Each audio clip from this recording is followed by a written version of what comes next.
이제 우리 다 같이 사도신경을 공동으로 고백하면서 10월 두 번째 주일 예배를 시작하겠습니다.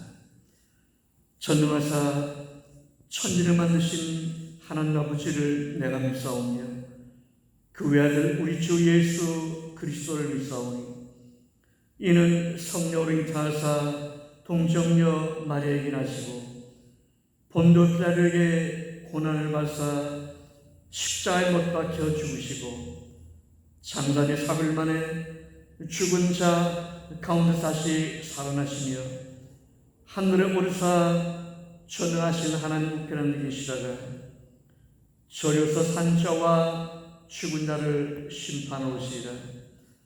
성령을 믿사오며 거룩한 공예와 성도와 서로 교통하는 것과 죄를 사시는 것과 모비다에 사는 것과 영원히 사는 것을 믿사옵나이다.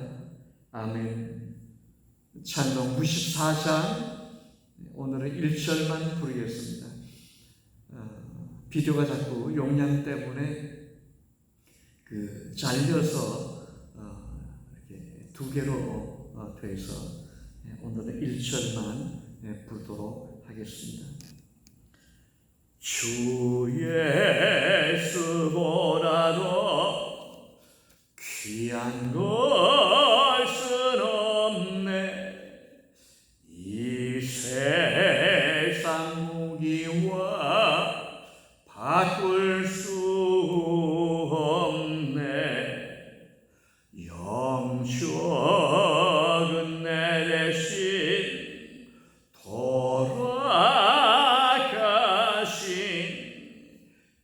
그 놀라운 사랑 잊지 못해. 세상 즐거움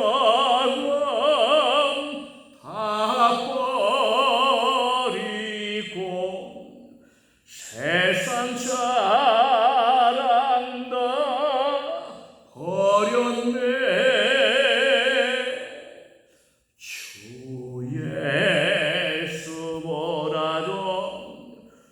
귀한 것은 없네.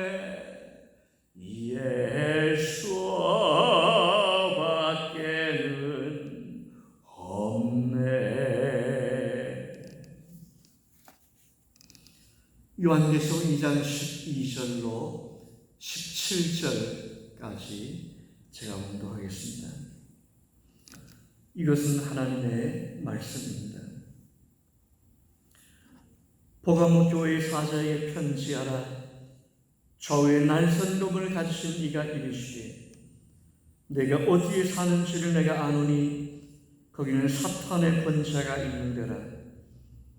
내가 내 이름을 굳게 잡아서 내 충성된 증인 안디바가 너희 가운데 곧 사탄이 사는 곳에서 죽임을 당할 때에도 나는 믿음을 저버리지 아니하였도다. 그러나 내게 두 가지 책망할 것이 있나니 거기 내게 발람의 교훈을 지키는 자들이 있도다. 발람이 발락을 가르쳐 이스라엘 자손 앞에 걸림돌을 놓아 우상의 재물을 먹게 하였고 또 행음하게 하였느니라. 이와 같이 내게도 니골라당의 교훈을 지키는 자들이 있도다. 그러므로 회개하라. 그리하지 아니하면 내가 네게 속히 가서 내 입에 검으로 그들과 싸우리라. 귀 있는 자는 성령이 교회들에게 하신 말씀을 들을지어다. 이기는 그에는 내가 감추었던 만나를 주고 또 흰돌을 줄 터인데 그 돌 위에 새 이름을 기록한 것이 있나니 받는 자 밖에는 그 이름을 알 사람이 없느니라. 아멘. 우리는 지금 버가모 교회에 대한 이야기, 주님께서 버가모 교회에게 주신 말씀을 함께 나누고 있습니다. 버가모 교회는 남의 교회가 아니고 주님의 교회이고 바로 예수 믿는 오늘 우리들이 주님의 교회이기 때문에 오늘 우리에게 주시는 말씀인 거죠. 우리가 바로 버가모 교회인 거죠. 15절에 보면 이 버가모 교회에 니골라 당의 교훈을 지키는 자들이 있다. 예수님이 그렇게 엄하게 지적하셨습니다.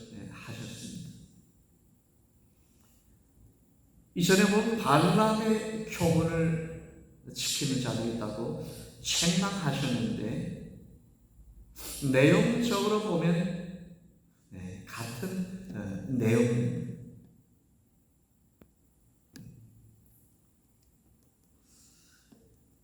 여러분이 니골라 당의 교훈을 지키는 자들이 있도다.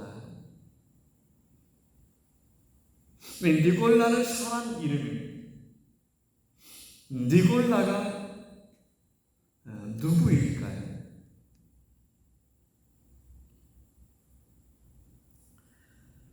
니골라는 니콜과 라오스,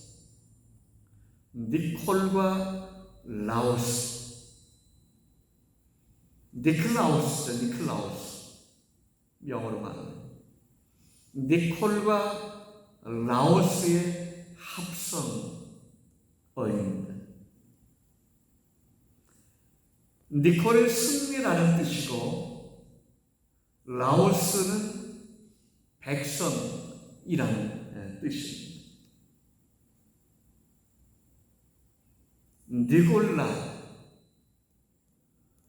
니콜라우스 이름의 뜻이 뭘까요? 백성들이 이겼다, 백성이 이겼다, 사람이 이겼다라는 그런 뜻이 됩니다. 결국 이 니골라는 무슨 뜻을 가지고 있는 겁니까? 교회 안에서 사람의 소리가 하나님의 소리, 하나님의 음성을 이겼다는 이야기죠.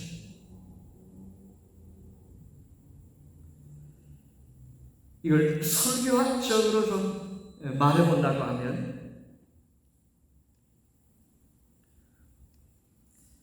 하나님의 말씀을 인간의 이성으로 해석하는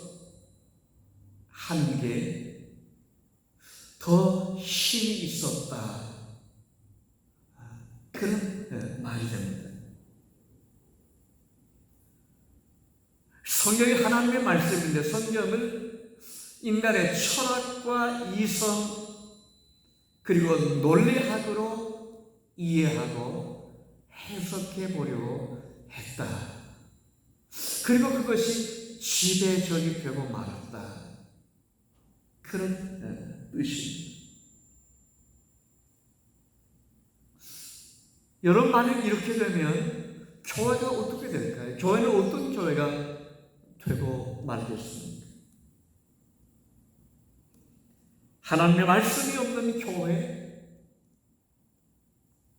하나님의 말씀이 사라지는 교회,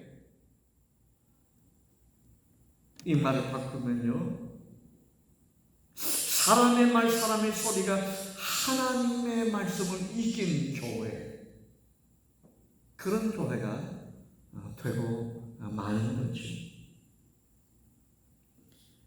사람의 말만 있는 교회, 사람의 생각과 논리만 남은 교회가 되고 마는 거죠.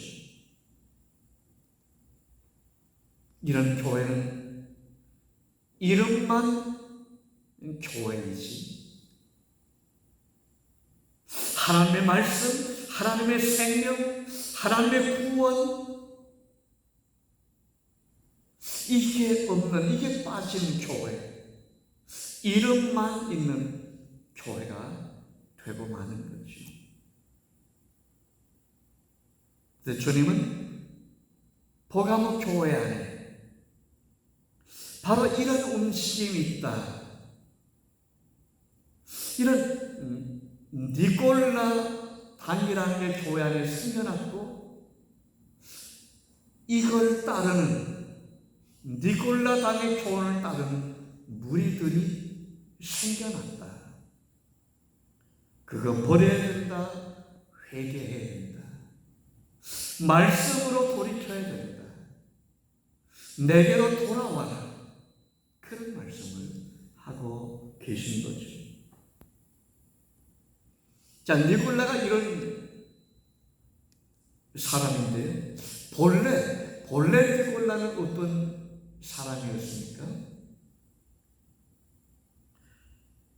초대교회가 처음으로 일곱 집사를 세웠습니다. 요즘 말로 하면 안수 집사님들입니다. 아직 장로가 없던 때에 처음으로 교회 지도자, 사도들만 있던 시대에 처음으로 초대교회가 교회의 중요한 일꾼을 세웠는데 일곱 안수 집사입니다. 그 중 한 사람이 바로 니골라였습니다.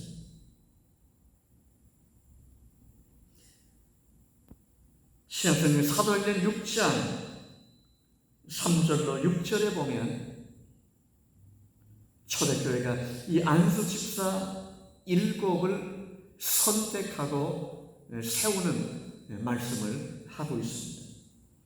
형제들아, 너희 가운데서 성령과 지혜가 충만하여 칭찬 듣는 사람 일곱을 택하라. 우리가 이 일을 저에게 맡기고 우리는 기도하는 것과 말씀 전하는 것을 전무하리라. 여기 우리라고 하는 사도들, 베드로를 중심한 사도들을 말합니다. 예수님의 제자들이죠. 이렇게 말하니까 온 우리가 이 말을 기뻐하여 믿음과 성령이 충만한 사람 스데반과 또 빌립과 프로고로와 니가노르와 디몬과 바메나와 유대교 입교한 안디옥 사람 니골라를 택하여 사도들 앞에 세운 사도들이 기도하고 그들에게 안수하니라. 처음 교회가 일곱 집사님들을 세웠습니다. 일곱 집사들의 이름이 다 그대로 여기 연결되고 있죠. 맨 마지막에 나오는 이름이 바로 누구입니까? 니골라이죠.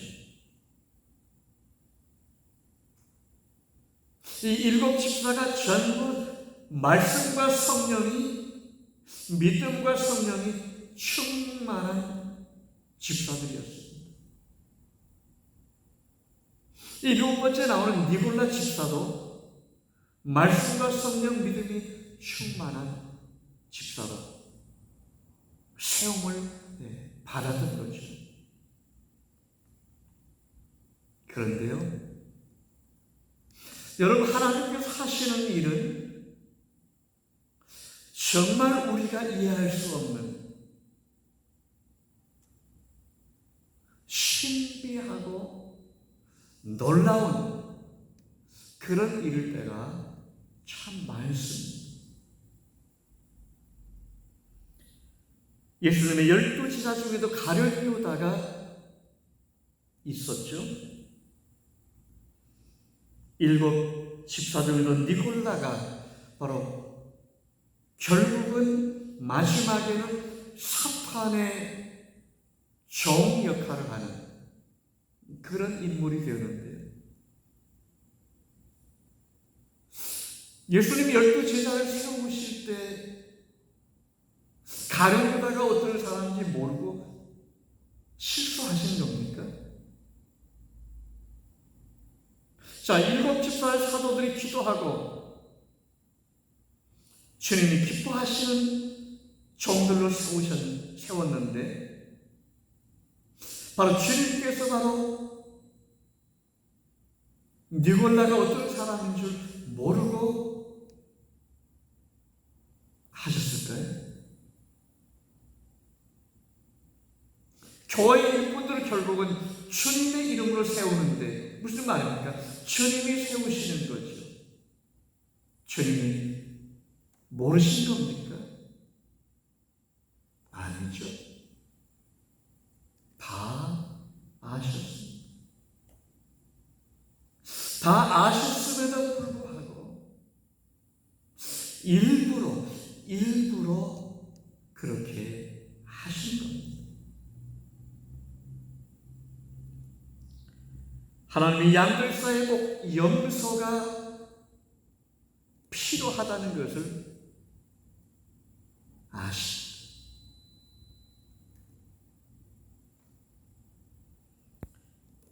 양을 치는 데는 염소가 필요합니다. 그래서 보라보 교회 안에도 충성된 증인 안디바 같은 사람들이 있었음에도 불구하고 또 그 중에 니골라 같은 사람도 주님께서 일부러 교회를 위해서 사실은 끼워 놓으셨다. 이런 말씀입니다.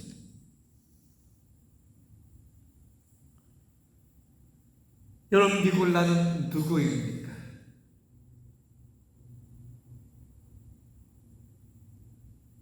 초대교회의 7 집사 중 하나입니다.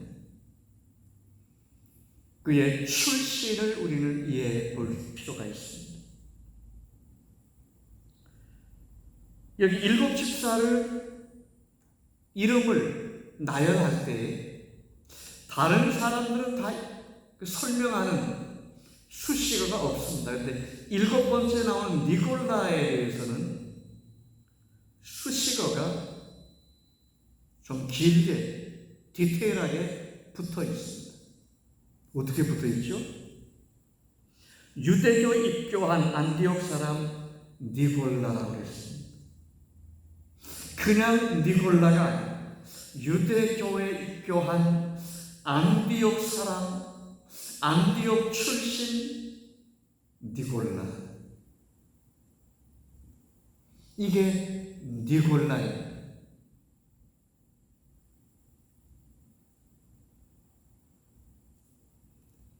자, 왜 니골라에게만 이런 수식어가 붙어 있을까요? 니골라가 다른 집사들과 비교해 볼 때 좀 특별한 인물이었기 때문입니다. 상당히 다른 점이 있는 특별한 인물이었기 때문입니다.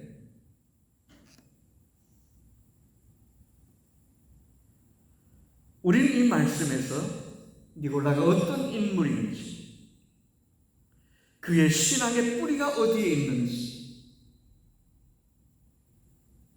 그의 삶의 배경이 어디에 있는지 짐작해 볼 수 있습니다. 먼저 이 니골라는 안디옥 사람이라고 했습니다. 여러분, 안디옥이 어떤 곳입니까? 당시 안디옥은 로마의 3대 도시 중 하나였습니다. 따라서 안디옥은 로마의 정신이 팽배한 아주 중요한 역할을 하는 그런 도시였습니다.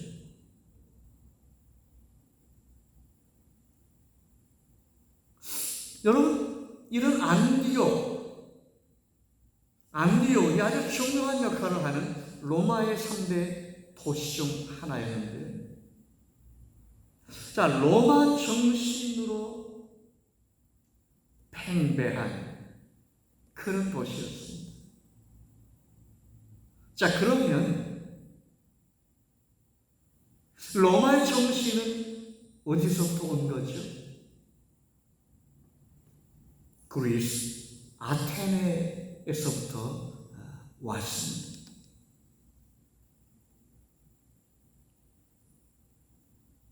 그리스 아테네는 어떤 도시였습니까?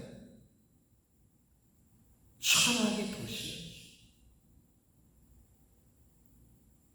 철학의 뿌리라고 할 수 있는, 철학의 고향이라고 할 수 있는, 철학의 발생지라고 할 수 있는 그리스 아테네, 여기가 바로 로마 정신문화의, 로마 철학의, 로마 문명의, 문화의 출발지, 호향이라고 할 수 있는 거죠.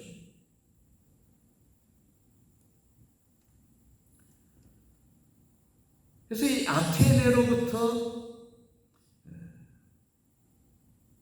철학이 시작되었는데, 그 가장 꽃피운 나라는 바로 결국 후에 로마가 되었던 거죠. 그래서 로마가 지배하는 나라마다 철학, 바로 이게 꽃피우기 시작했습니다. 로마의 철학을 최고의 학문으로 여겼던 겁니다. 그 중에 하나가 바로 안디옥이었습니다. 안디옥은 바로 이런 로마의 철학이 자리를 잡기 시작했고, 꽃 피우기 시작했고, 그리고 그것 때문에 유명한 로마의 3대 도시 중 하나가 되었던 겁니다. 여러분, 철학이 뭡니까? 결국은 인간의 이성을 바탕으로 한 합리적이고 논리적인 그런 학문이라고 할 수 있습니다. 니골라는 어떤 인물입니까? 안디옥 사람이었죠. 헬라 철학으로 아주 철저하게 무장된, 헬라 철학으로 똘똘 뭉친 그런 사람이라는 뜻입니다. 안디옥 사람 니골라, 이게 그런 뜻입니다. 니골라는 달변가였습니다. 말을 잘하는 사람이죠. 왜요? 여러분, 철학이 인간의 이성을 바탕으로 한 논리적으로 합리적인 체계 속에서 하는 학문이기 때문에, 니골라가 안디옥 사람이니까 그 철학의 영향을 받았고 말 잘하는 그런 달변가가 되었을 것이 분명합니다. 이런 니골라가 유대교에 입문했습니다. 유대교인이 된 겁니다. 유대교의 율법은 배웠습니다. 유대교 사상을 그대로 받아들였습니다. 유대교인이 배웠습니다. 유대교에 입문했으니까. 그런데 그게 마지막입니까? 아니죠. 거기에다가 기독교까지 받아들이게 되었습니다. 예수 믿는 사람이 된 겁니다. 그래서 초대교회 안에 니골라가 있었고, 초대교회는 그런 니골라를 열심히 하니까, 유능하니까 7 집사 중 하나로 선택해서 안수하였던 겁니다.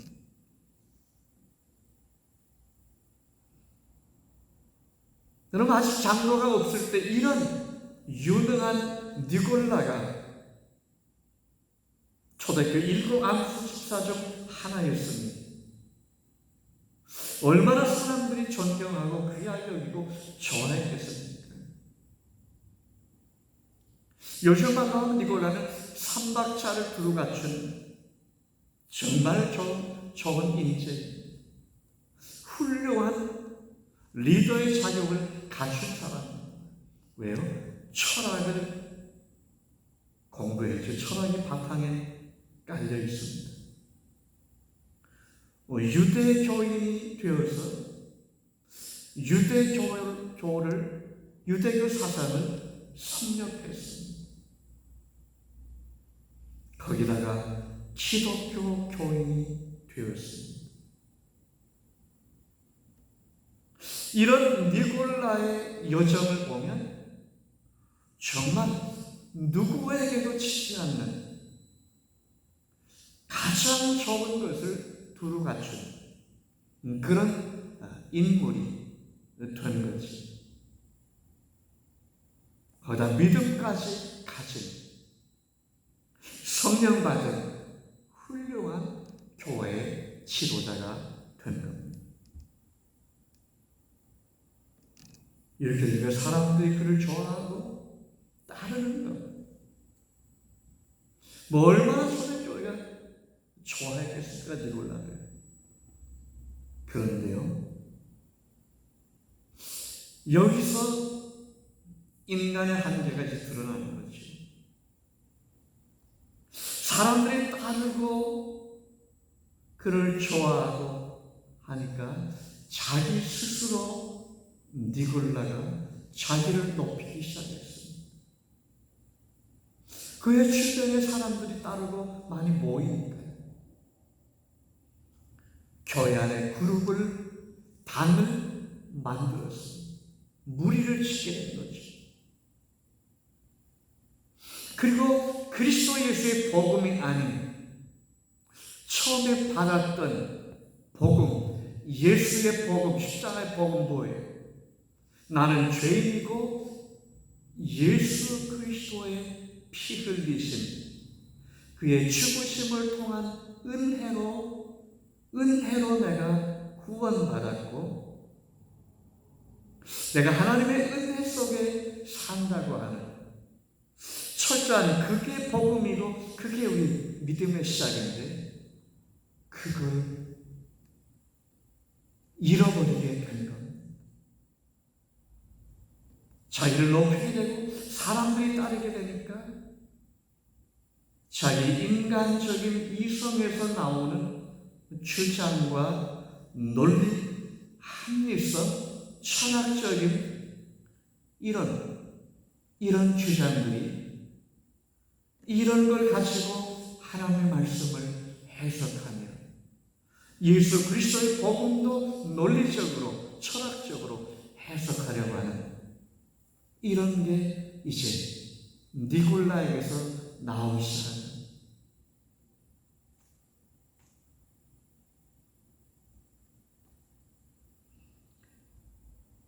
결국은 무리를 지어서 니골라는 당을 만들고 무리를 지어서 당파를 만들고 예수 그리스도의 복음을, 십자가에 피 흘리신 그리스도 예수의 복음을 반대하는, 구원의 길이 다른 데 있다고 말하기 시작하는, 다른 것을 말하는 그런 사람이 되고 말았습니다.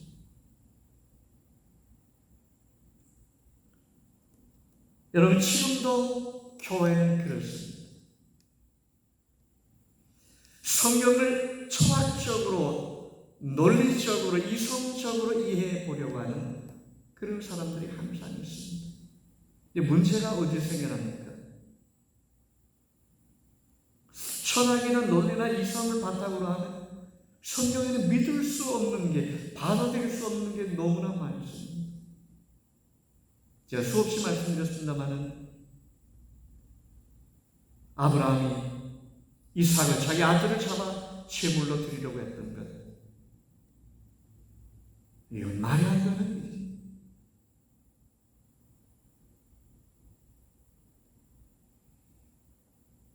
동정녀가 아들을 낳았다. 말이 안 되는 건 어떻게 처녀가 아들을 낳습니까? 임신합니다. 예수님 부활 사건도 마찬가지입니다. 어떤 것으로도 설명이 불가능한 거죠. 이렇게 되면 우리 신앙의 설자를 잃어버린 겁니다.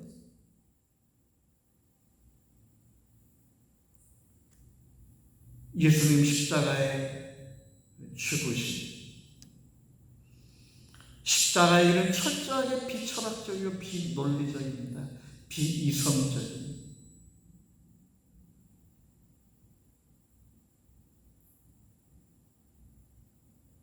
하나님께서 자기 아들을 십자가에 못 박는 이 십자가의 길은 이게 바로 복음의 핵심인데, 이거는 어리석음의 길, 바보의 길. 그런데 이 어리석음의 길, 믿음의 길이고 생명의 길이고 구원의 길. 오늘 우리가 걷는 길이 바로 이런 길입니다. 여러분, 그래서 뭡니까? 이 길은 아무나 걸을 수 있는 길이 아닙니다.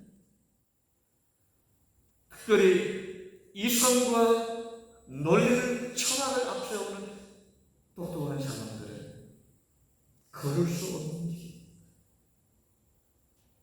바보 같은 사람들이 걷는 길. 오늘 우리가 바로 이 길을 걷고 있는 거고, 그래서 이 길은 하나님의 은혜를 받은 사람만이 걸을 수 있는 길이죠. 오늘 하나님께 은혜 받은 사람, 그래서 귀한 것 기도하겠습니다. 우리 하나님, 오늘 주의 말씀 나누게 주셔서 감사합니다. 바보 같은 길, 이 어리석게만 보이는 길, 우리가 걷는 믿음의 길이 이런 길입니다. 우리가 받은 십자가의 주님의 죽으심을 통해서 받은 구원이 이런 하나님의 어리석음이었습니다. 어쩌면 혼탁한 세계, 인간의 이성이 하늘처럼 높아져만 가는 이 시대에 우리가 이 길 잘 걸어갈 수 있도록 우리 하나님 긍휼히 여겨 주옵소서. 은혜를 주시옵소서. 예수님의 이름으로 기도하옵나이다. 아멘. 벌써 10월 두 번째 주일 맞이했습니다. 참 좋은 계절을 맞고 있는데 온 성도님들 건강하게 지나시고 주일 대면 예배에서 할 수 있으면 뵐 수 있기를 바랍니다. 물론 이 유튜브 예배에 함께 참여하고 협력해 주신 온 교우들께 감사하는 말씀을 끊임없이 드립니다. 제가 축도하고 마치도록 하겠습니다.